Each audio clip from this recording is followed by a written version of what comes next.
നമ്മൾ ദിവസവും വാർത്തകൾ കാണുന്ന കൂട്ടത്തിൽ ഏറ്റവും കൂടുതൽ കേൾക്കുന്നത് എന്താണ്? ചോദ്യപേപ്പർ ചോർച്ച, നീറ്റ് പരീക്ഷയിലെ ക്രമക്കേടുകൾ, സർവകലാശാലകളിലെ വിദ്യാർത്ഥി പ്രക്ഷോഭങ്ങൾ, അങ്ങനെ നമ്മുടെ വിദ്യാഭ്യാസ മേഖല നേരിടുന്ന വൻ പ്രതിസന്ധികളെക്കുറിച്ചാണ്. എന്നാൽ നിങ്ങൾ എപ്പോഴെങ്കിലും ചിന്തിച്ചിട്ടുണ്ടോ, എന്തുകൊണ്ടാണ് നമ്മുടെ രാജ്യത്തെ ഇത്രയും വലിയൊരു വിദ്യാഭ്യാസ സംവിധാനം പെട്ടെന്നൊരു ദിവസം കൊണ്ട് ഇത്രയും അധികം താറുമാറായി പോയത് എന്ന്? ഇപ്പോൾ പാർലമെന്റിൽ പ്രതിപക്ഷ നേതാവ് രാഹുൽ ഗാന്ധി വിരൽ ചൂണ്ടിയത് വെറുമൊരു മന്ത്രിയിലേക്കോ അല്ലെങ്കിൽ NTA പോലൊരു ഏജൻസിയിലേക്കോ മാത്രമല്ല, അതിനുമപ്പുറം വളരെ ഗൗരവമേറിയ ഒരു കാര്യത്തിലേക്കാണ്. ഈ രാജ്യത്തിൻ്റെ വിദ്യാഭ്യാസ വ്യവസ്ഥയെ ആകെ തകർത്തത് അത് സ്വന്തം അജണ്ടകൾക്കായി ഉപയോഗിക്കുന്ന RSS എന്ന സംഘടനയിലേക്കാണ് രാഹുൽ ഗാന്ധി വിരൽ ചൂണ്ടിയിരിക്കുന്നത്. ഇതൊരു ചെറിയ വിഷയമല്ല. നമ്മുടെ വരും തലമുറയുടെ, ഈ നാടിൻ്റെ ഭാവിയെ ബാധിക്കുന്ന കാര്യമാണ്. എന്തുകൊണ്ടാണ് RSS രാജ്യത്തെ യൂണിവേഴ്സിറ്റികളെയും വിദ്യാഭ്യാസ മന്ത്രാലയത്തെയും നിയന്ത്രിക്കാൻ ശ്രമിക്കുന്നത്? എന്താണ് അവരുടെ യഥാർത്ഥ ലക്ഷ്യം? ഇന്ന് നമുക്ക് ഇതിൻ്റെ പശ്ചാത്തലവും യാഥാർത്ഥ്യങ്ങളും വിശദമായി തന്നെ പരിശോധിക്കാം. നമ്മൾ സാധാരണയായി ഒരു പ്രശ്നം വരുമ്പോൾ അവിടുത്തെ മന്ത്രിയോട് മറുപടി ചോദിക്കും.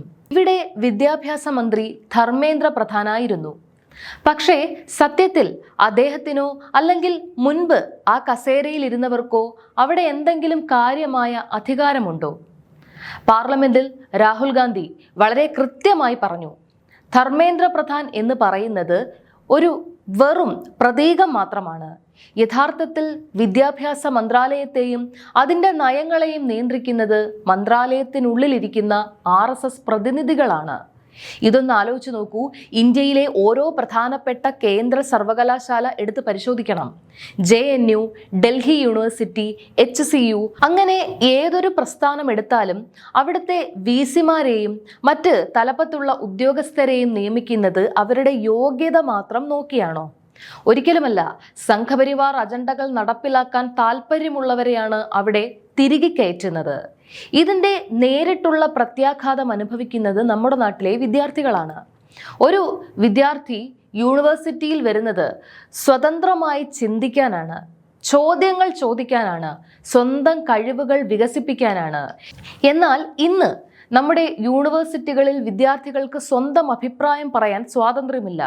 ചോദ്യങ്ങൾ ചോദിക്കുന്ന വിദ്യാർത്ഥികളെ ദേശവിരുദ്ധർ എന്ന് മുദ്രകുത്തി കേസിൽപ്പെടുത്തുന്നു, അവരുടെ ഭാവി ഇല്ലാതാക്കുന്നു.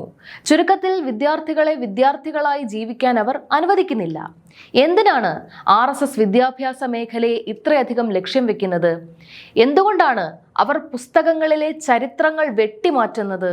അതിന് കൃത്യമായ ഒരു രാഷ്ട്രീയ ലക്ഷ്യമുണ്ട്. അഭ്യസ്ത വിദ്യരായ, വിവരമുള്ള, കാര്യങ്ങൾ പഠിക്കുന്ന ഒരു തലമുറ ഒരിക്കലും വെറുപ്പിൻ്റെയും വിദ്വേഷത്തിൻ്റെയും അജണ്ടകളിൽ വീണു പോകില്ല എന്ന തിരിച്ചറിവാണ് ഇതിന് പിന്നിൽ. നന്നായി പഠിക്കുന്ന ഒരു വിദ്യാർത്ഥിക്ക്, അറിവുള്ള ഒരു ചെറുപ്പക്കാരന് ഈ സമൂഹത്തിൽ നടക്കുന്ന അക്രമങ്ങളും വിവേചനങ്ങളും കണ്ടാൽ ചോദ്യം ചെയ്യാതിരിക്കാൻ കഴിയില്ല. അതുകൊണ്ട് RSSന് ആവശ്യമുള്ളത് ചോദ്യങ്ങൾ ചോദിക്കാത്ത, കാര്യങ്ങൾ അപഗ്രഥിക്കാൻ ശേഷിയില്ലാത്ത, പറയുന്നത് എന്തും വിശ്വസിക്കുന്ന അന്ധഭക്തരെയാണ്. പണ്ട് ചരിത്ര പുസ്തകങ്ങളിൽ നിന്ന് ചില അധ്യായങ്ങൾ വെട്ടിമാറ്റി തങ്ങൾക്ക് അനുകൂലമായ കാര്യങ്ങൾ തിരുത്തി എഴുതാൻ അവർ ശ്രമിച്ചിരുന്നു. സ്വാതന്ത്ര്യ സമര ചരിത്രത്തിൽ നിന്നും ഗാന്ധിജിയുടെ വധത്തെക്കുറിച്ചുള്ള വിവരങ്ങളിൽ നിന്നുമൊക്കെ പലതും അവർ വെട്ടിമാറ്റി. പക്ഷേ ഇന്നത്തെ കാലത്ത് അങ്ങനെ ചെയ്യാൻ അവർക്ക് പറ്റിയില്ല. കാരണം ഇത് ഡിജിറ്റൽ യുഗമാണ്. ഇന്നത്തെ വിദ്യാർത്ഥികൾ AI ടൂളുകളും ChatGPT, ഇന്റർനെറ്റും ഉപയോഗിച്ച് ചരിത്രപരമായ സത്യങ്ങൾ നിമിഷ നേരം കൊണ്ട് കണ്ടെത്തുന്നുണ്ട്.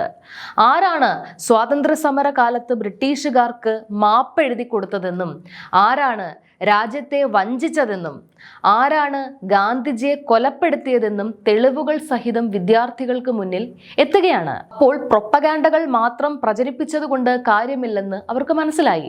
അതിനവർ കണ്ടെത്തിയ വഴി എന്താണ്?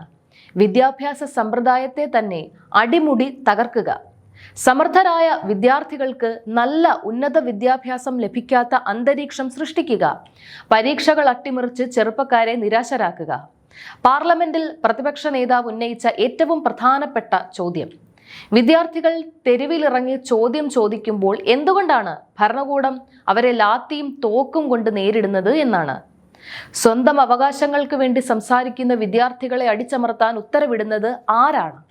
രാജ്യത്തെ വിദ്യാർത്ഥികൾ അനുഭവിക്കുന്ന ഈ ക്രൂരമായ അനീതിക്കെതിരെ രാഹുൽ ഗാന്ധി സംസാരിക്കുമ്പോൾ ഭരണപക്ഷത്തിന് അതിന് കൃത്യമായ മറുപടി നൽകാമായിരുന്നില്ലേ? എന്നാൽ പാർലമെന്റിൽ നാം കണ്ടത് എന്താണ്? രാജ്യത്തിന്റെ പ്രധാനമന്ത്രിയോ ആഭ്യന്തരമന്ത്രിയോ ഈ ചർച്ചകളിൽ പങ്കെടുക്കാൻ ധൈര്യപ്പെട്ടില്ല. പാർലമെന്റ് മന്ദിരത്തിൽ ഉണ്ടായിരുന്നിട്ട് കൂടി ആഭ്യന്തരമന്ത്രി സഭയിൽ വരാൻ ഭയന്നു. എന്തുകൊണ്ടാണ് ഈ ഭയം? കാരണം സത്യത്തെ അഭിമുഖീകരിക്കാൻ അവർക്ക് ധൈര്യമില്ല.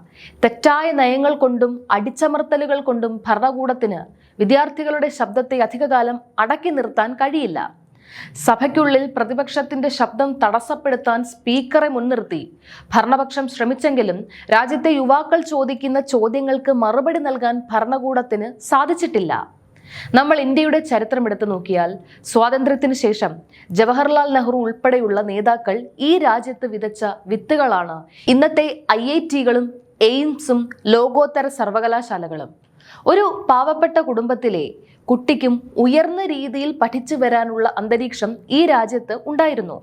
എന്നാൽ ഇന്ന് ശാസ്ത്രീയമായ ചിന്തകൾക്ക് പകരം അന്ധവിശ്വാസങ്ങളും പുരോഗമന ആശയങ്ങൾക്ക് പകരം വർഗീയതയും വിദ്യാലയങ്ങളിലേക്ക് കുത്തിനിറയ്ക്കാൻ ശ്രമിക്കുമ്പോൾ തകരുന്നത് ഒരു തലമുറയുടെ ഭാവി മാത്രമല്ല, ഈ രാജ്യത്തിന്റെ പുരോഗതി കൂടിയാണ്. പക്ഷേ ഈ ഘട്ടത്തിലും പ്രത്യാശ നൽകുന്ന ഒന്ന് രാജ്യത്തെ വിദ്യാർത്ഥി സമൂഹമാണ്. ജന്തർ മന്ദറിലും രാജ്യത്തിന്റെ വിവിധ ഭാഗങ്ങളിലും വിദ്യാർത്ഥികൾ നടത്തുന്ന സമരങ്ങൾ നൽകുന്ന സന്ദേശം വ്യക്തമാണ്.